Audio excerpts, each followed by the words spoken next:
nossa aula. Primeiramente, boa noite para todo mundo, novamente, para quem eu não falei ainda. Estamos aí num quórum baixo, porque, na verdade, sexta-feira é mais difícil, só realmente os batalhadores, os lutadores, né, os fortes. Tá certo que está tendo a questão da adaptação aí da entrada pelo Zoom. Espero que para as próximas semanas a gente consiga resolver isso aí, né?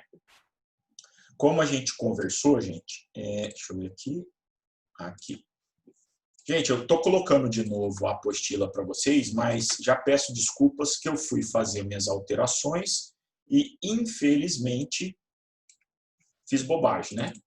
O que eu fiz? Eu desconfigurei a minha apostila. Então, tem trecho que vai estar meio encavalado, tem trecho que as palavras vão estar meio unidas, e eu não sei por que cargas d'água eu não consegui voltar ao que era o padrão dela. Mas as informações estão aí. Eu ia disponibilizar isso já hoje, mas talvez eu não consiga, porque eu vou dar uma olhada para ver se não ficou tão ruim, né? E retomando o que a gente parou, nós vimos na última aula os princípios específicos da Justiça do Trabalho. Estamos tratamos aí de dois princípios, de vários princípios muito importantes. Falamos do princípio da proteção, que é o principal princípio de direito do trabalho. Mencionamos aí que o princípio da proteção ele se subdivide em princípio do indúbio pro operário, condição mais benéfica e norma mais favorável. Não vamos detalhar, estamos só fazendo uma recapitulação, né? Eu costumo falar que é uma revisão de flash rápida, né? Vimos em seguida o princípio da irrenunciabilidade, ou seja, pelo princípio pelo qual o trabalhador ele não pode abrir mão de seus próprios direitos, né? Isso não afasta a questão da transação. Transação nada mais é do que concessões recíprocas perante a Justiça do Trabalho. Isso é válido. Agora, a renúncia prévia de direitos já estabelecidos na legislação, isso é vedado. Ainda mencionei que mesmo que o trabalhador faça isso de maneira escrita, não quero férias, não precisa me pagar, não precisa me dar férias, não quero receber, não quero terço constitucional, não quero nada de férias. Esse documento é inválido em razão do princípio da irrenunciabilidade, certo?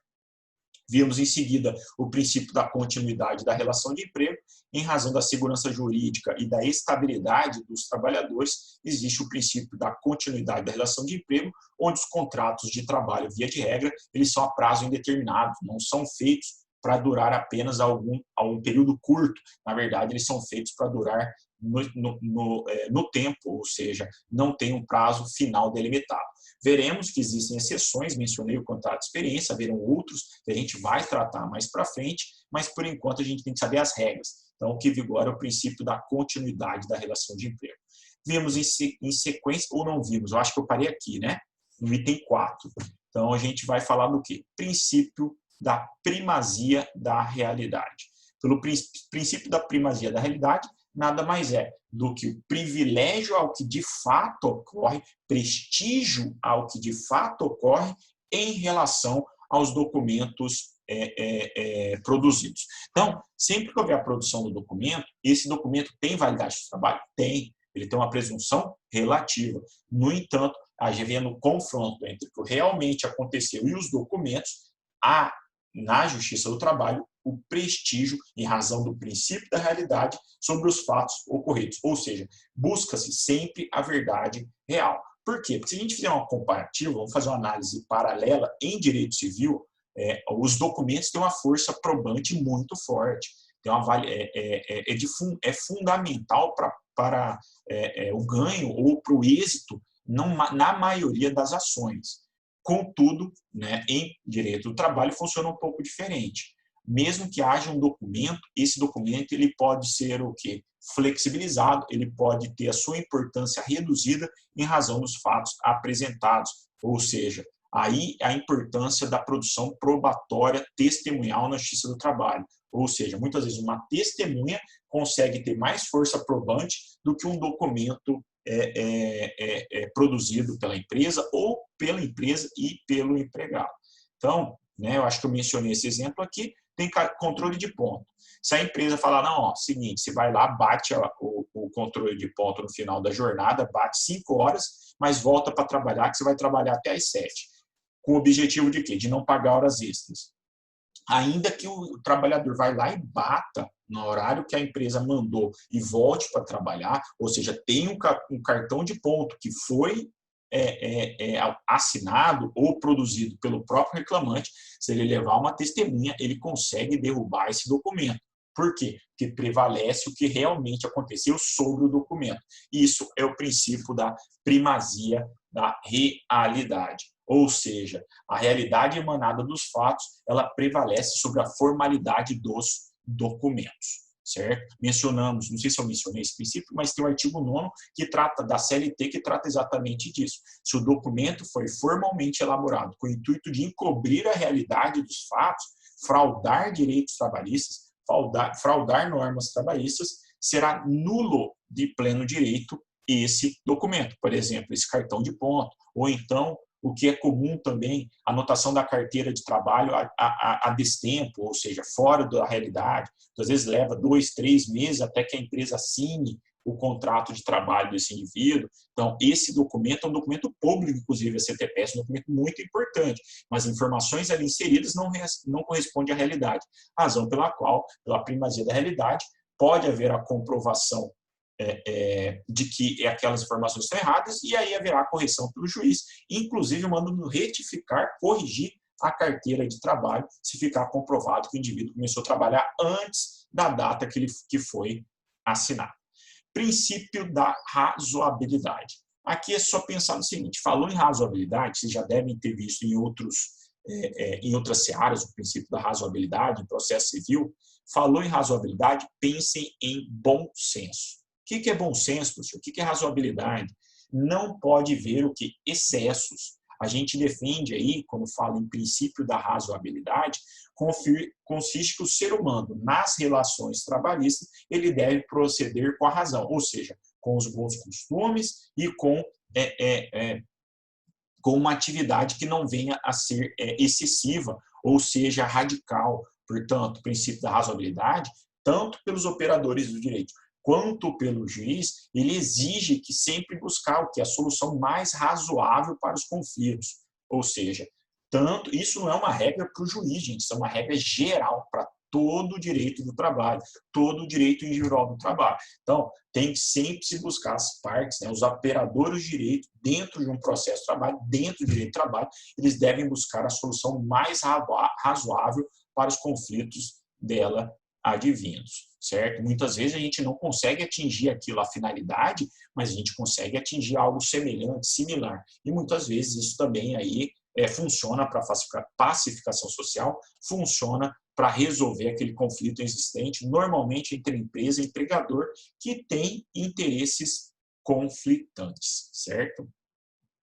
Aí, ó, você viu que deu uma encavalada aqui.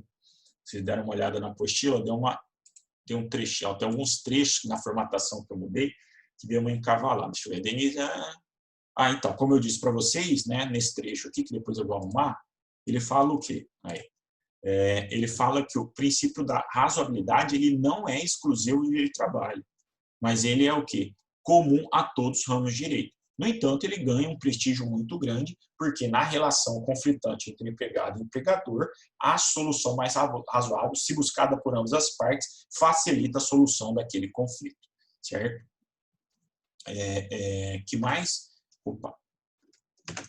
Portanto, assim verifica-se, como está na apostila, que o princípio da razoabilidade pode ser aplicado tanto no direito do trabalho, em caso que seja necessário medir a verossimilhança de determinada explicação ou solução, ou seja, tem que se buscar aí a solução razoável, uma solução onde haja bom senso, né, deve uma prática de bom senso para distinguir a realidade da simulação, ou seja, para conseguir verificar o que é verdade, o que está sendo naquela relação de trabalho, o que está sendo aplicada naquela relação de trabalho. Outro princípio muito importante, o último aí, o princípio específico de direito do trabalho, que é muito importante e anda junto com o princípio da razoabilidade, é um princípio também que não é exclusivo do direito do trabalho. É um princípio que eu diria aí que também é importado do direito civil, onde se exige o quê? Boa-fé. Princípio da boa-fé. Ah, professor, lá o princípio da boa-fé subjetiva, o princípio da boa-fé objetiva, que a gente estuda lá em direito civil, tem validade aqui em direito do trabalho? Tem validade, sim. O que então é o direito, desculpa, o princípio da boa-fé no direito do trabalho? Nada mais é do que o dever, tanto de trabalhador quanto de empregador, de agir, de atuar, sempre atuando com transparência, com honestidade e com lealdade. Ah, professor, mas isso não é observado nem na prática, na prestação do contrato de trabalho e nem nos processos trabalhistas. Sim, a gente vê muito, um dos princípios mais violados do direito do trabalho é justamente o princípio da boa-fé. Por quê? Porque existem manobras da empresa e existem manobras do trabalhador que normalmente venham a ferir o princípio da boa-fé. Ah, professor, mencione manobras, situações de quebra da boa-fé por ambas as partes. Bom, um exemplo que quebra o princípio da boa-fé pelo empregador é o que se chama salário por fora. Ele paga um salário, né, no olerite e paga um valor de natureza salarial por fora. O que é isso? Esse objetivo aqui é sonegar impostos e sonegar também pagamentos de 13º, férias e outras verbas que deveriam incidir sobre o valor total da remuneração e não aquela apenas declarada no olerite. Então, o indivíduo recebe R$ 1.200 na carteira e 800 por fora. Na realidade, a remuneração dele é de R$ 2.000 e não de 1.200 como está declarado na carteira. O que isso influencia? Isso influenciará no futuro seguro-desemprego quando esse indivíduo sair. Isso influencia no valor de férias, que ao invés de pagar as férias com base em R$ 2.000, a empresa vai pagar com base em R$ 1.200. Férias, né? Férias não, 13º também. Horas extras na hora de calcular não serão feitas sobre os 2.000, mas sobre 1.200. Então, gera todo um reflexo de prejuízo à empresa. Isso aí há uma quebra do boa-fé, porque está atuando de maneira desleal. No entanto, existe também práticas desleais pelos trabalhadores, gente. Não é só a empresa que pratica atos desleais. Vou mencionar dois para vocês. Primeiro, um é muito comum, vocês terem uma ideia como acontece. A provocação da própria dispensa. O trabalhador, muitas vezes, ele quer mudar de emprego, ele quer sair da empresa, ele quer uma nova oportunidade, ele quer estudar, ele quer, né, vai mudar de cidade. E aí o que acontece? Ao invés de ele pedir demissão, porque ele não tem mais interesse naquele trabalho, ele começa a provocar a sua dispensa. Começa a faltar, começa a praticar o que se chama operação tartaruga, trabalha devagar dentro da empresa, não realiza seu serviço com qualidade, com produtividade, até que a empresa, infelizmente, né, sinta-se numa situação que ele tem que dispensar o trabalhador. Vejam que essa forma de prestação, isso aí é uma forma desleal, né, por parte do empregado.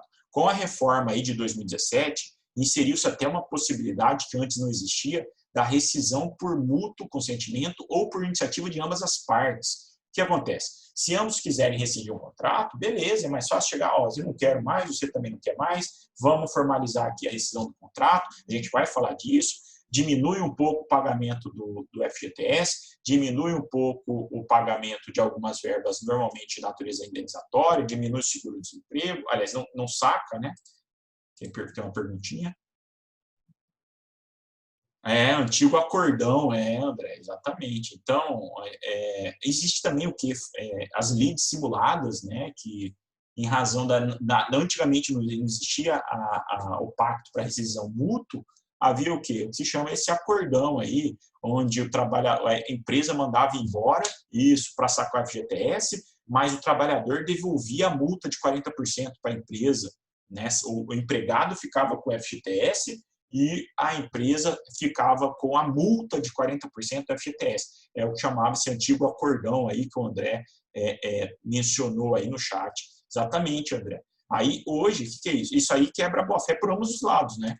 Por quê? Porque ambos faziam uma simulação de rescisão de contrato de trabalho, um para ficar com a FGTS, o outro para não pagar tão caro. Então, hoje existe essa nova modalidade que a gente vai mencionar aí, que é a rescisão do contrato por iniciativa de ambas as partes. Os dois chegam, vão pactuar, multa não vai ser de 40%, vai ser de 20%, pode haver saque só que limitado a 80% do valor. Então, existem algumas regras novas sobre rescisão do contrato, exatamente para tentar afastar um pouco desse problema que existia antigamente. Afastou 100%? Não, apenas melhorou, certo? Então, o princípio da boa-fé é isso, gente. Como eu disse, ele não é exclusivo do direito do trabalho, mas é aplicado também em direito do trabalho e se dá pelo dever de ambas as partes, empregado e empregador, de cumprir as suas obrigações de maneira leal, certo? Assim a gente termina os princípios. Ficou claro até aqui, gente? Vocês querem que dê alguma pincelada em alguns princípios? Tá de boa? Esses dois últimos princípios são princípios simples, não tem muita dificuldade, até porque, como eu disse, não é visto apenas em direito do trabalho, a gente visualiza isso em outros ramos do direito, certo? E aí a gente passa uma parte teórica, né? Eu acho que eu já mencionei, na verdade, né? A gente adiantou a questão das fontes dos direitos, não adiantou? Eu falei para vocês de fontes, não falei? Eu fiz um adendo, não fiz? Para vocês. Deixa eu ver aqui. Opa. Senão a gente vê de novo. O que eu vou fazer? Na verdade, eu vou colocar lá no organograma que a gente tem aqui, no final, para servir para recapitular esse trecho aqui, certo?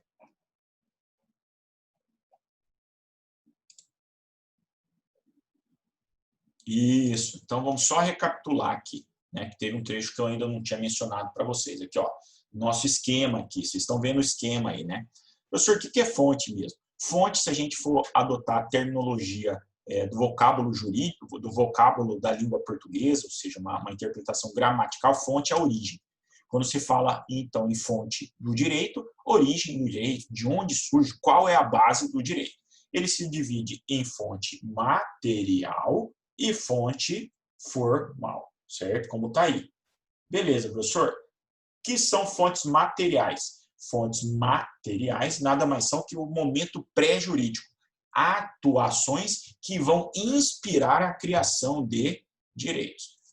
No direito do trabalho, exemplo, movimentos dos trabalhadores, movimento dos sindicatos, reivindicando novas condições de trabalho, reivindicando novos direitos, são fontes materiais. Só que esse movimento que eu mencionei para vocês, eles podem ser de origem econômica, política ou social, ou até mesmo todas elas misturadas. Normalmente ela tem, lógico, ele tem um fundo econômico e normalmente é um movimento social. Pode ter um movimento de natureza política? Tem. É um pouco menor, mais raro, mas pode haver também fonte material com base em fatos políticos. Isso é fonte material. Professor, e fonte formal? Fonte formal nada mais é do que o direito positivado, ou seja, há uma base jurídica pré-estabelecida. A fonte formal pré-estabelecida ela pode ser de origem interna ou internacional, interna ou externa. Eu tinha falado apenas interna porque é o que normalmente cai em prova. Mas existe também a fonte formal externa ou também de direito público internacional.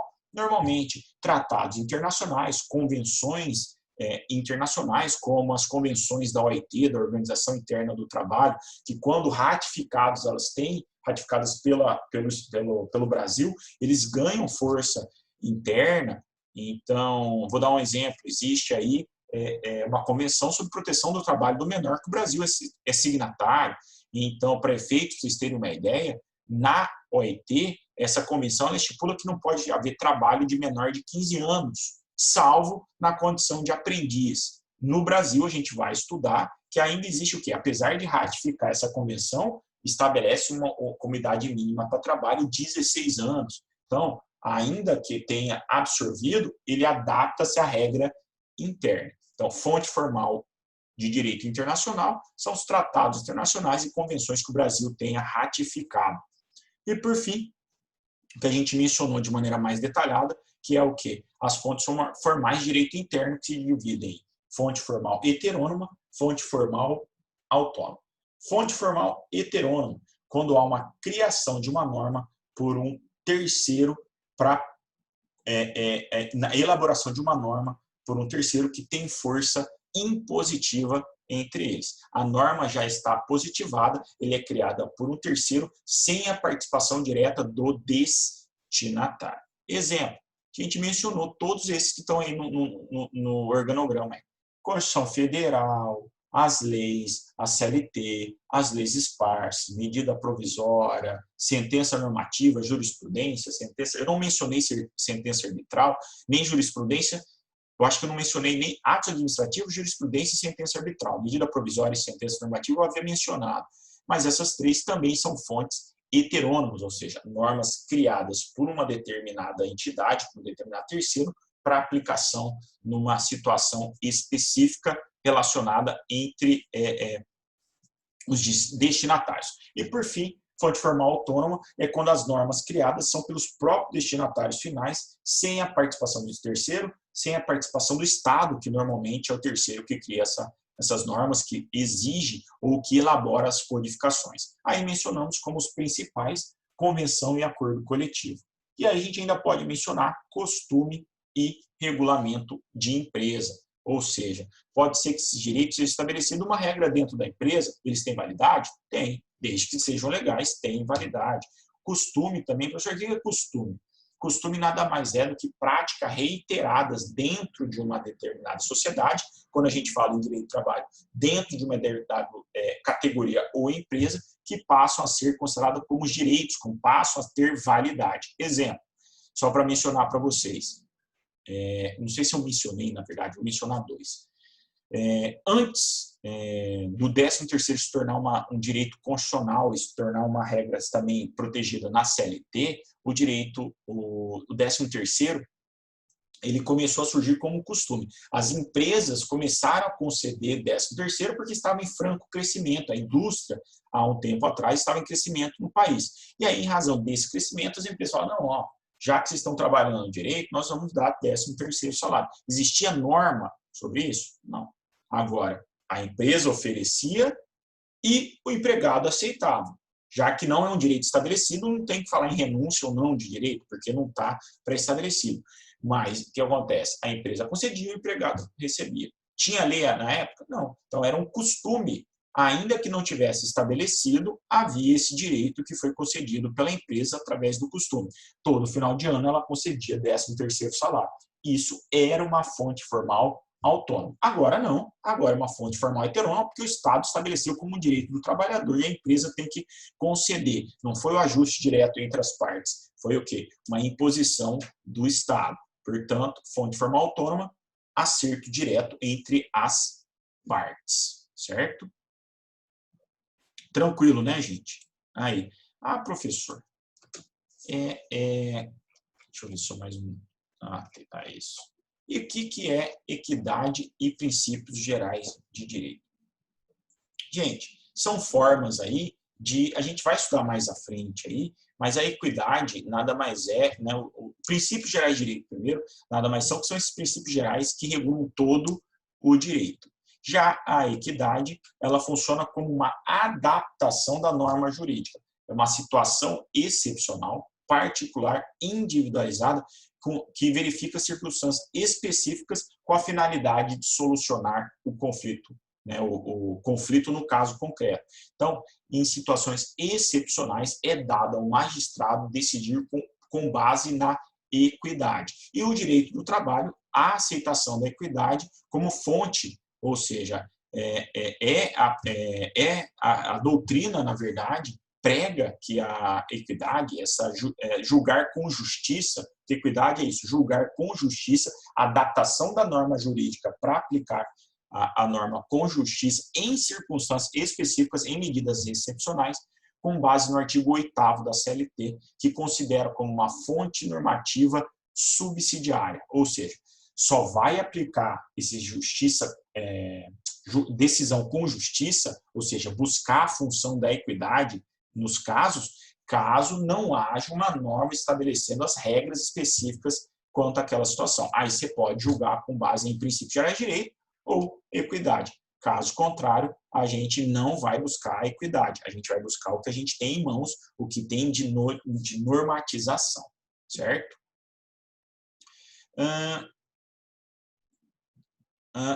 Já falei, E hierarquia das fontes. Eu também já mencionei em aulas anteriores como é que funciona a hierarquia das fontes de direito do trabalho. Né? Quando a gente estuda direito constitucional, existe a pirâmide de Kelsen lá, né? Aquele triângulozinho lá, que no ápice está a Constituição e todas as normas inferiores, lei complementar, lei ordinária, medida provisória, todas elas devem respeito à Constituição, assim como abaixo das leis existem os decretos, decretos-leis. Então, existe o quê? Uma hierarquia das normas. Essa hierarquia, ela também é aplicada nos seus trabalhos. No entanto, ela tem uma peculiaridade em razão de um princípio que a gente já estudou, que é o subprincípio da norma mais favorável.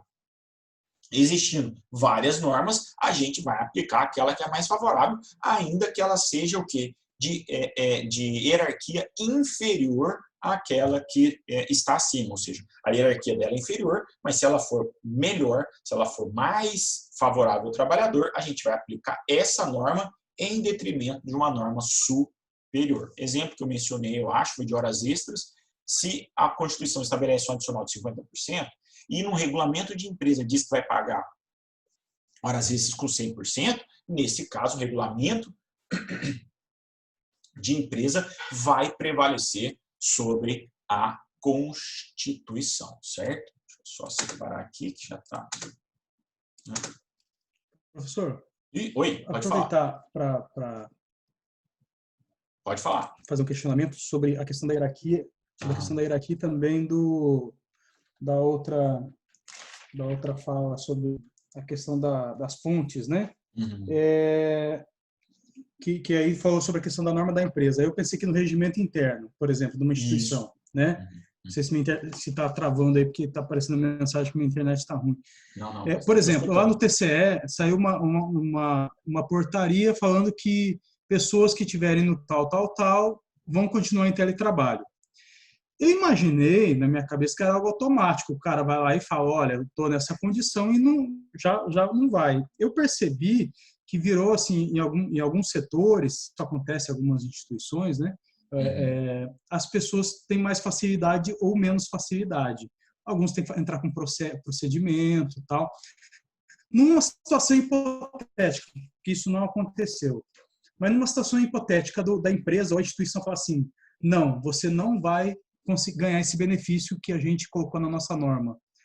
O empregado, ele pode exigir isso com força, como se fosse força de lei, tipo, olha, você tem um regimento interno, um regulamento da empresa, eu obedeço os critérios e você tem que me conceder. Tem como obrigar ou falar, não, isso aqui é um benefício que a gente vai dar, mas a gente pode escolher para quem?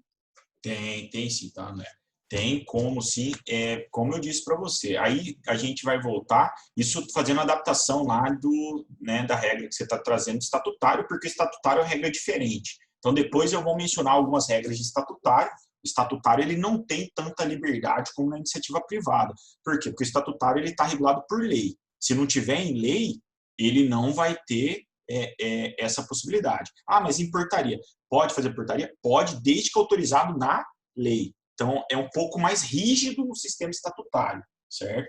Agora, na iniciativa privada, você tem mais liberdade para estabelecer essas condições, inserir direitos. Então, no caso que você mencionou, trazendo para a iniciativa privada, você tem como exigir. Então, no regulamento de empresa, se estabelecer algum tipo de direito, a empresa, primeiro, ela não pode fazer diferenciação entre os trabalhadores. Então, não, eu vou dar aqui para o setor administrativo, mas eu vou dar só para o Paulo, para o João e para a Maria. Eu não vou dar para o Pedro, para o Joaquim e para Daniela. O que acontece? Se está todo mundo na mesma situação, a regra ela é genérica e todo mundo que estiver naquela situação vai ter direito. Então, vou dar um exemplo. Sei lá, a empresa fala, já que para tentar mostrar para vocês que pode ser concedido o direito para alguns, mas não a determinadas pessoas, pode ser por setor ou características da função. Então, vamos dizer motoboy, uma empresa que é de entregas, certo? E ela estabelece no regulamento de empresa que ele fala, todo ano eu vou dar um capacete para cada motoboy. Pode? Beleza. Aí chega no ano seguinte, ela fala, não vou dar mais não. Se ela estabeleceu isso dentro do regulamento da empresa dela, ela não pode mais retirar esse direito. Todo ano ela vai ter que conceder o capacete para o trabalhador, assim como os direitos, né? Estou falando assim um direito específico, por quê? Porque eu estou apontando para vocês, quer dizer que a empresa vai ter que conceder o capacete também para o pessoal da área administrativa, que não trabalha na área externa, que não trabalha na moda? Não. Isso é discriminação? Não. Ele apenas criou um direito, uma condição melhor, uma condição mais benéfica para um determinado setor. Pode? Pode. O que ele não pode é diferenciar. Não, eu dou o capacete para fulano, mas não dou para ciclano. Eu dou o capacete só para os homens e não dou para as mulheres, para as motociclistas mulheres eu não dou. Isso é discriminatório, isso é vedado. Agora, criar por setor o direito é válido. E depois ele pode exigir. Então, vamos mudar o exemplo agora. Voltando para uma empresa menos específica. Foi concedido o 14º salário. A empresa pôs lá no regulamento de empresa. Ó, a lei exige? Não, mas estabeleceu no regulamento de empresa, ó, agora os funcionários terão 14º salário. Beleza. Essa norma é mais benéfica que o 13º? É. Quer dizer que o trabalhador vai ter direito? Vai. Então, a partir do momento que ele inseriu, se tornou uma condição mais benéfica, ela se incorpora ao contrato individual e não pode mais ser retirada, certo? Foi a mesma coisa no exemplo que você mencionou aí. Se concedeu o benefício, se foi de maneira individual, acabou. Ah, por que você está falando de maneira individual? Porque a gente vai estudar semestre que vem direito coletivo. No direito coletivo, esses direitos ele tem prazo de validade. Dentro do prazo indivíduo, os trabalhadores terão direito e depois que encerra-se, perde-se esse direito.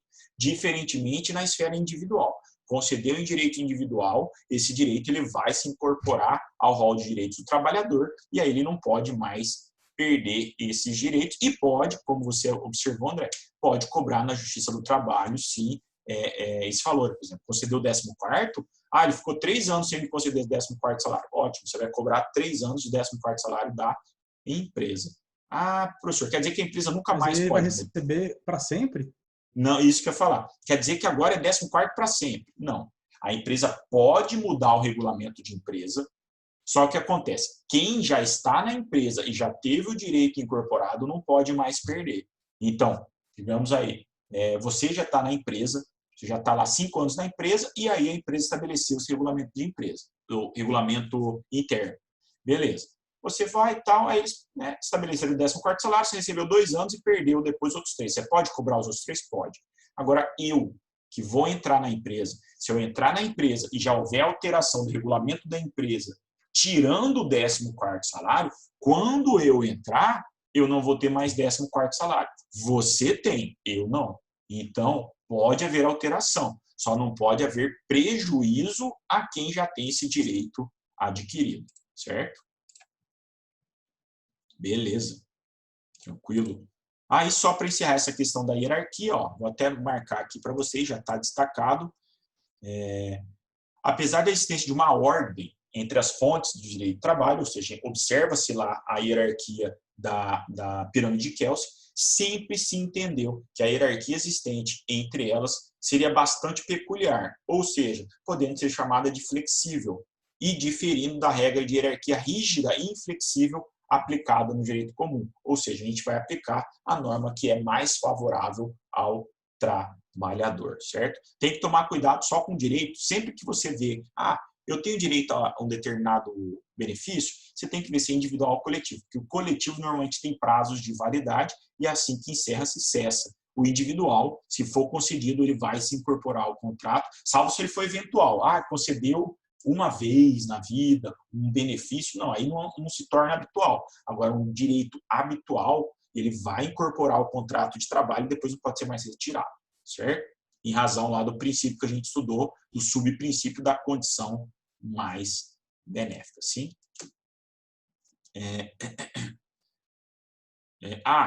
Lembrando que tem aquela exceção, né, gente? A gente falou que havendo conflito entre normas de direito de acordo coletivo e convenção coletiva, prevalece sempre acordo coletivo, ainda que seja menos benéfico do que a convenção coletiva. E isso foi trazido com a reforma trabalhista agora, né, recentemente, trazida em 2017, certo?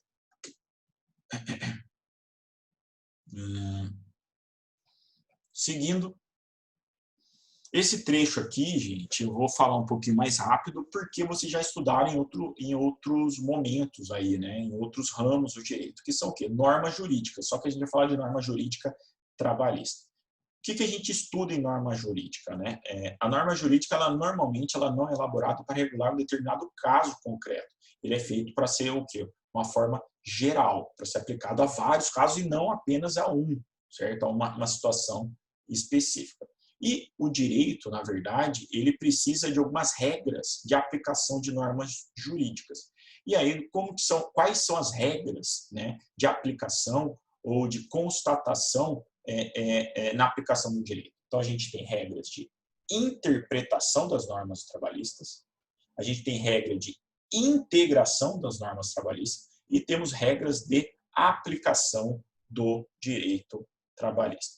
Professor, o que é a integração? Gente, integração nada mais é do que a aplicação ao caso concreto de um direito quando houver omissão. Ou seja, você tem como objetivo preencher alguma lacuna de uma norma. Lembrando, né, dica aí de direito civil, o direito ele não é lacunoso, a lei é lacunosa, ou seja, pode faltar uma lei, pode faltar um dispositivo legal sobre determinado assunto. Agora, o direito, ele não é lacunoso. Ainda que eu não tenha uma lei, eu consigo, através de outros meios, aplicar o direito àquele caso concreto. Certo? Seja por várias hipóteses que a gente vai estudar à frente, várias situações, vários meios de afastar essa lacuna. Agora, o direito, ele não é lacunoso. A lei, sim. A legislação, ela é omissa. O direito, ele não é. Inclusive, existe o quê? O princípio do non-liquid ao juiz. Que diz o quê? O princípio do non-liquid, que vocês estudarem em processo civil. Ao juiz é vedado não julgar a causa sob o pretexto de inexistência de lei. Ou seja, ainda que não haja lei, o juiz tem que decidir aquele processo. Ele vai utilizar várias formas, como jurisprudência, princípios, para decidir. Mas ele não pode alegar que não tem lei, não julgo. Não, isso não existe. Mesmo que não haja norma específica, haverá análise por parte do poder judiciário.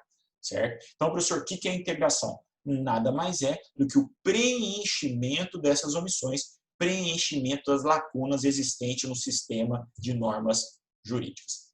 Interpretação. Interpretação é buscar o alcance exatamente da norma, ou seja, você entender qual que é o alcance que essa norma quer atingir.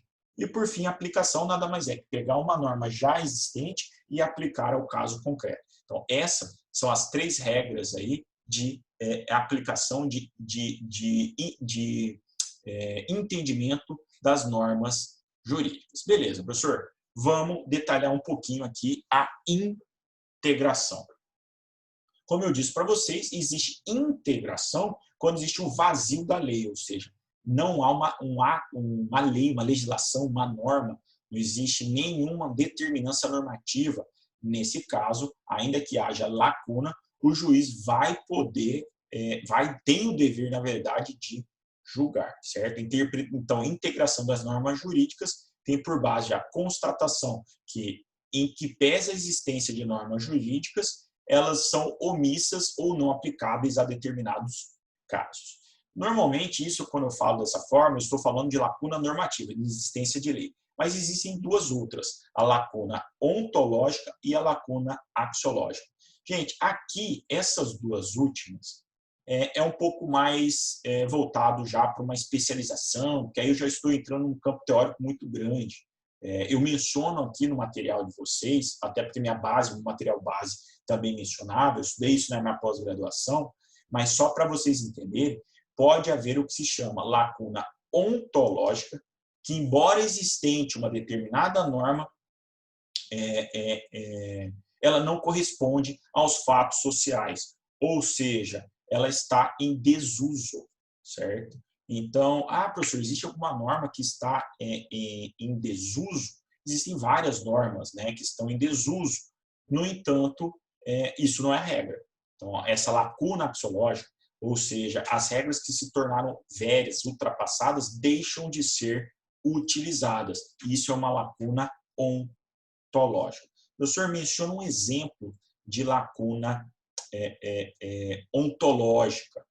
Bom, gente, nada mais, nada menos aí do que a multa por não assinatura da carteira. Antigamente, aplicavam-se multas, né? Hoje ainda existe essa multa, mas havia aplicação pelos juízes. Hoje, os juízes eles não aplicam mais essa multa, ou seja, ela está em desuso.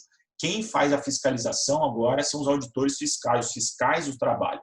E esses que vão lá e vão aplicar a multa. Antigamente, o juiz também fazia. Então, caiu em desuso a aplicação dessa norma pelo magistrado. Agora é exclusivo, quase que exclusivo, apesar de estar inserido na CLT, ele é aplicado pelos fiscais do trabalho. E existe ainda a lacuna axiológica. É um preceito que toda vez que você for aplicar uma norma, ela vai gerar uma situação injusta, ou seja, uma situação insatisfatória, certo? É uma situação mais rara, porque dificilmente uma norma ela gera uma situação tão grave de prejuízo. Existem algumas? Existem. Agora, não me relembro nenhuma de justiça do trabalho onde a aplicação de uma norma ela vai ser injusta. Por quê? Porque muitas vezes se faz a interpretação para passar por essa norma, ou seja, para exatamente não ter que aplicar a interpretação que gera injustiça. Então, é uma situação muito difícil, mas, teoricamente, existe o que se chama lacuna axiológica. Já adianto para vocês que, via de regra, falou em lacuna, a gente está falando em lacuna normativa, a ausência de lei, certo? Aqui, ó, que eu mencionei para vocês, ó, tá grifado aí, só que de outra forma. O juiz, estou vendo uma água aqui que hoje está complicado. O juiz, ainda que a norma seja omissa, não pode se excusar, ou seja, se negar a decidir a questão que lhe é submetida a julgamento. Caberá a ele, portanto, integrar as lacunas da norma, dando a solução jurídica ao caso concreto. É o princípio do non-liquid, ou também conhecido como princípio da indeclinabilidade da jurisdição. Certo? Olha lá, o que eu mencionei para vocês, ó, o juiz não se exime de decidir sobre a lacuna ou obscuridade do ordenamento jurídico. O juiz tem o dever de julgar, e aqui fala até da questão da equidade, olha lá, que permite o juízo por equidade, ou seja, juízo baseado na justiça, apenas nos casos previstos em lei. Professor, beleza, então verificamos lá que existe uma lacuna normativa. Como que eu vou preencher? Já que se diz que o juiz não pode deixar de julgar.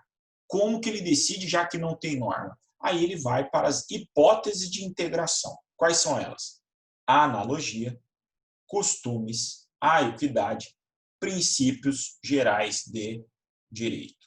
Ou princípios gerais do direito, certo? Que estão lá na Lei de Introdução ao Direito Brasileiro, né, que antigamente era a Lei de Introdução ao Código Civil, agora a Lei de Introdução ao Direito Brasileiro. Então, havendo a omissão, o juiz pode decidir por analogia, costume, equidade e princípios gerais de direito. E o que é, né, cada uma dessas modalidades? Primeiro, analogia. Nada mais é do que o procedimento de aplicação de uma norma para um caso similar àquele caso que não tem norma. Ou seja, há uma prescrição, um regramento para uma determinada situação que não existe em determinada relação jurídica. E aí você utiliza isso de maneira analógica. Vou mencionar um exemplo aqui em direito do trabalho. Gente, em direito do trabalho existe a Lei 7783 de 89, que é a lei de greve. Essa lei ela foi criada para a iniciativa privada. Existe norma falando de greve na iniciativa pública? Não existe.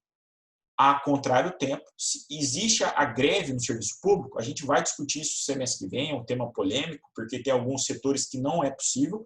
No entanto, é dado sim o direito de greve a alguns setores da administração pública, certo? Beleza. Só que não tem lei. Então, quer dizer que não tem lei, não tem direito? Não. Se caso for invocado, o que o juiz vai fazer? O juiz lá da Justiça Comum. Ele utiliza analogicamente, subsidiariamente, a regra criada para a iniciativa privada para o regime público. A gente está diante nada mais do que uma aplicação analógica da norma. A norma foi criada para um determinado assunto, mas ela será empregada para outra realidade, certo? É uma forma de integrar, ou seja, a gente falou que integrar a norma jurídica, a integração da norma jurídica nada mais é do que preencher essas lacunas, certo? Quais são os requisitos para analogia? Primeiro, a existência de um caso previsto em lei e de um outro não previsto. Foi o exemplo que a gente mencionou. Tem um na iniciativa privada e não tem um na iniciativa pública. E a semelhança real entre os casos. Ou seja, greve na iniciativa privada é semelhante à greve na iniciativa pública. Não tem norma aqui, vamos utilizar analogicamente a regra criada lá para a iniciativa privada. A analogia ela pode ser lege ou juris. O que é a analogia? Leges. Busca a solução de uma lacuna em uma outra norma. Foi o exemplo que a gente acabou de mencionar. Eu dei um exemplo de analogia leges, onde você utiliza uma norma criada para outra área, para uma outra determinada. E a analogia juris tem por baixo o conjunto de normas de qual se extrai elementos que possibilitem a aplicabilidade no caso concreto. Ou seja, você faz uma análise do quê? Do direito e não apenas da legislação. Costume, professor. O que é costume? Costume, como eu disse para vocês, é a prática reiterada de um determinado ato, né? Ou seja, o juiz, o magistrado, pode utilizar esse costume para integrar a norma jurídica, a falta da norma jurídica, certo? Princípios gerais de direito. Já falei para vocês que os princípios eles têm força normativa, têm a sua importância dentro do sistema jurídico. Né? Existem as regras de civil law e common law. Né? Common law é um direito com menos leis positivadas e mais princípios. E enquanto que o civil law é um sistema onde existem mais leis e menos princípios. Existe o quê? Houve, né, a discussão e a aplicação de maneira separada, a adoção desse sistema de maneira separada pelos países. Então, países como a Inglaterra adotam mais common law, Estados Unidos mais common law, poucas leis e mais o quê? Jurisprudência, mais situações de princípios. Enquanto que o civil law, que é o nosso sistema, da Alemanha, Portugal, Espanha, adota o que é um regramento mais positivado, mais normas, criar mais normas, certo? No entanto, com o passar dos tempos, esses dois sistemas estão se aproximando. Eles viram que só um ou só o outro não é adequado. Então, a gente tem passado aí, né, quem é civil law está mudando um pouco a perspectiva para basear mais o seu direito em princípios, assim como quem é common law é um direito mais principiológico, está buscando a elaboração mais de normas. Então, no direito brasileiro, a gente está no civil law, a gente está o quê? Buscando, dando mais força a esses princípios. Por isso que os princípios gerais de direito, eles são fontes de integração do direito, certo? Ou seja, na ausência, você pode utilizar princípios. Vocês viram, né? Eu trouxe para vocês aquela ata onde o fundamento da minha renúncia dos honorários comerciais era o princípio da cooperação. Eu mencionei algum artigo, o juiz aceitou como base algum artigo? Não, ele aceitou com base em princípio. Então, plenamente válido, certo? Equidade, né, que a gente falou, que nada mais é julgar com justiça nos casos autorizados por lei em medidas excepcionais.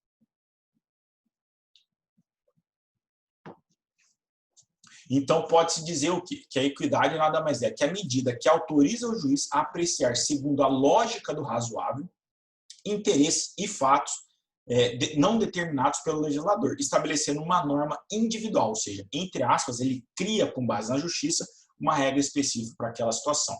São medidas excepcionais. Não se julga, via de regra, com equidade. É forma de integração quando houver lacuna e autorização da legislação. Para terminar a aula de hoje, acho que eu vou só ter interpretação, né? Não vai dar tempo de... Não vamos chegar à aplicação, não. Interpretação. O que é interpretação, gente?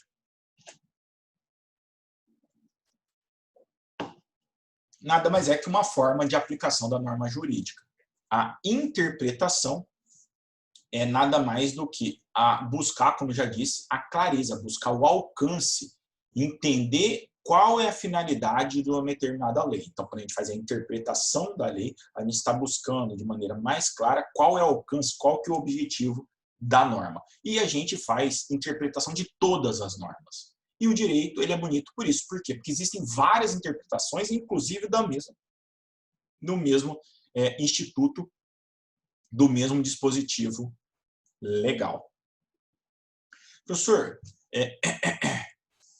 quais são, né, aqui, ó, tem até um destaque aqui, ó, interpretar norma jurídica significa atribuir um significado, estabelecer sua extensão, definir a possibilidade de sua aplicação a determinado caso concreto. Foi exatamente o que eu falei, buscar o significado, estabelecer seu alcance, a sua extensão. Professor, quais são as interpretações, quais são as formas de interpretação do sistema, quais são os sistemas de interpretações adotados hoje? Existem vários, né, gente? Mas existe aí normalmente, que a gente vai mencionar aqui, existem, né, 4 aqui, né, principais. Sistema exegético, onde o intérprete está preso à lei. Sistema histórico, que não basta inquirir qual que é o objetivo da lei, mas ele tem que fazer uma análise com base em que tudo que a sociedade passou anteriormente. Sistema teleológico, onde a interpretação sempre vai buscar a finalidade da norma, por que aquela norma foi criada. Princípio da livre pesquisa científica, onde admite-se a lei não constitui uma fonte completa, podendo o juiz, no caso de silêncio, na ausência de lei, procurar a solução que seja mais adequada. E o sistema do direito livre, que nada mais é, deixa eu afastar aqui, não, tá certo. A interpretação é um problema metajurídico, ou seja, esse sistema admite a possibilidade do juiz possa decidir, inclusive, contra a lei. O nosso sistema ele não admite esse sistema do direito livre, aí, via de regra, só em medidas excepcionais, e normalmente a gente fica restrito às 3 primeiras formas de interpretação: sistema teleológico, histórico e exegético, certo? Professor, existe outra classificação quanto à interpretação? Existe. Quanto às técnicas de interpretação, né? Quais são as técnicas de interpretação? Isso aqui não tem tanto importante, também é a questão bem teórica. Existe a interpretação gramatical, que é aquela interpretação feita com base na gramática, portanto, na língua portuguesa. Existe a interpretação lógica, onde serão feitos raciocínios lógicos, com base, portanto, em situações de análise de método de interpretação que tem por objetivo fazer raciocínios objetivos. Existe a interpretação sistemática, onde a norma será interpretada com um conjunto de outras normas e não de maneira isolada. Interpretação histórica, que a gente mencionou antes, que tem que se fazer um processo de elaboração, não exclusivamente no momento onde a lei é estabelecida, mas também olhando-se para o passado, para não se cometer erros para o futuro. E existe a interpretação teológica, que exatamente é buscar a finalidade das normas jurídicas. Então, as técnicas de interpretação não são utilizadas de maneira isolada. Essas aqui, ó, todas que a gente está mencionando, elas não são interpretadas de maneira isolada. Elas são interpretadas de maneira conjunta. Você pode utilizar uma ou mais formas de interpretação de maneira conjunta. A utilização de diversas técnicas de interpretação permite que se atinja o verdadeiro alcance e sentido da norma, certo? Por fim, só para encerrar, né, existe ainda a classificação dos efeitos da interpretação, né? Qual é o alcance real, qual é o efeito da interpretação. Ela pode ser uma interpretação restritiva, extensiva ou autêntica. Professor, eu não sei se vocês, né, viram essa interpretação. Eu, quando estudei Direito Civil, vou mencionar o exemplo que eu vi em Direito Civil, que a frase que o meu professor falou foi o seguinte: gente, vamos interpretar a seguinte frase, que está na lei, né? Ele falou o seguinte, ele falou: o pai separado tem direito à visita. Beleza. Aí ele perguntou em seguida: o pai adotivo tem direito à visita? Aí cada um vai interpretar: não, eu acho que é só biológico. Outros vão falar: não, é só o adotivo, ou são ambos. O que a gente está fazendo? Interpretando uma frase que, na verdade, é uma lei, porque existe uma lei autorizando, né, garantindo ao pai a visita. Beleza. Se eu fizer uma interpretação falando: não, na minha visão, só pode ser o pai de sangue, ou seja, o pai biológico, eu estou fazendo uma interpretação restritiva, separando os outros pais que não sejam biológicos do direito de visita. Se eu falar: não, tem direito de visita tanto o pai biológico quanto o pai adotivo, eu estou fazendo uma interpretação extensiva, ou seja, eu estou ampliando o que está estabelecido na legislação. E existe, por fim, a interpretação autêntica, que é aquela realizada pelo próprio órgão que elaborou a norma interpretada, é o que ele mesmo aponta o que gostaria que fosse interpretada aquela legislação. Aí está a interpretação autêntica. Certo, gente? Vou parar por aqui, depois a gente volta nessa parte final e começa a falar de aplicação. Certo? Deixa eu interromper aqui o compartilhamento. Hoje eu acho que eu falei bastante aí, eu também dei uma demorada para iniciar a aula, ficamos sem tempo aí, eu até queria fazer umas questões com vocês das aulas passadas, para a gente fazer de maneira conjunta, mas eu fico devendo para vocês. A aula que vem, então, a gente vai trazer aí algumas questões para a gente ver o que cai em prova da ordem, por exemplo. Depois a gente vem em concurso, mas eu tinha separado questões de ordem para a gente já ver, para vocês verem que as questões de prova da ordem não são complexas. São o quê? O importante é a atenção. Vocês vão ver, porque pelo que vocês estão estudando aqui, vocês respondem essas questões que caíram na ordem. No entanto, tem que ter atenção, porque muitas vezes tem pegadinha, tem algumas malícias, mas vocês conseguiriam sim resolver essas questões, né? Vamos trazer questões objetivas. Certo, gente? Tranquilo? Fico devendo também aí alguns causos, né, para a gente contar aí, mas a gente conversa então a partir da semana que vem. Vou ficar devendo material agora. Vocês viram que está meio truncado ali, não queria passar dessa forma para vocês. Eu vou ver se eu consigo ajeitar isso até semana que vem e disponibilizar. Se eu não conseguir, o que eu prometo? Vou prometer para vocês fornecer pelo menos até onde a gente chegou. O que eu for para frente eu ainda vou arrumar, porque eu não sei o que o professor aprontou nesse material que estava arrumado, já está só atualizando. Certo? Gente, obrigado aí. Vocês são os 9 guerreiros aí, né, do noturno. Um bom final de semana para todo mundo. Quem tiver uma pergunta, gente, né, no abrir, pode fazer pergunta, tá? Ou ponderação, ou comentário. E aí depois a gente encerra aí, ó. Beleza? Então, gente, muito obrigado. Um bom final de semana para vocês. Aproveita o feriado de segunda-feira, hein? Tá? Então, até mais, gente. Bom final de semana.